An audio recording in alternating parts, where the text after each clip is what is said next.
Mobile Gazette's The Good, the Bad and the Ugly Handsets of 2009 Part 2, The Bad. Runner-up, not quite ready, the Nokia N97. On paper the Nokia N97 looked like a useful upgrade to the Nokia 5800 Express Music, but people hoping for something that could compete with the iPhone were disappointed. Hardware considerations were one thing. The N97 is a damned big phone with a truly horrible approximation of a QWERTY keyboard attached. But the software lacked polish. It seemed to have many bugs and it was prone to crashes and reboots, leading to many outspoken campaigns against the handset. Some users who put the N97 alongside the N900 have come to the conclusion that the N97 pushes Symbian as far as it can go, and that the N900's MAMO platform is the future.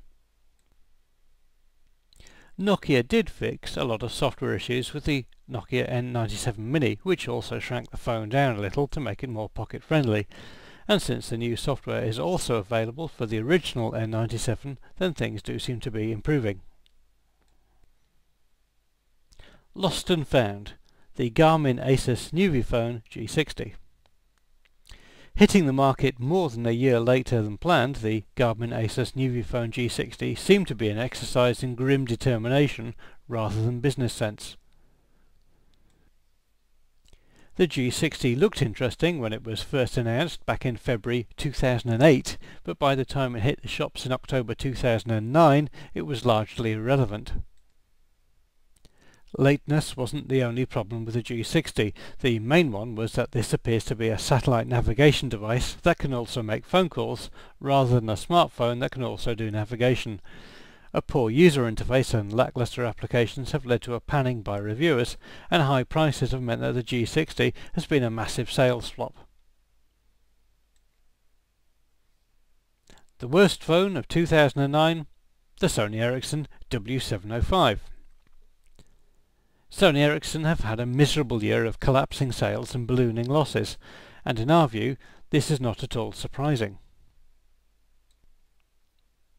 We could have mentioned a number of Sony Ericsson devices as being contenders for the worst phone of 2009, for example the C903, W395 and W995 are riddled with faults and reliability issues.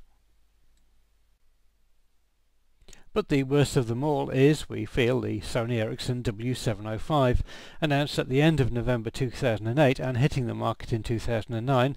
The W705 shows up all of Sony Ericsson's worst faults. The W705 was Sony Ericsson's 28th Walkman branded phone, but can you name more than a handful of the rest?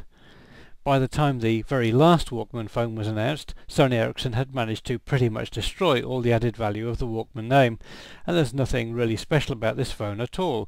Most of the components were lifted straight out of the Sony Ericsson parts bin and were stuffed into a shiny case without a hint of innovation.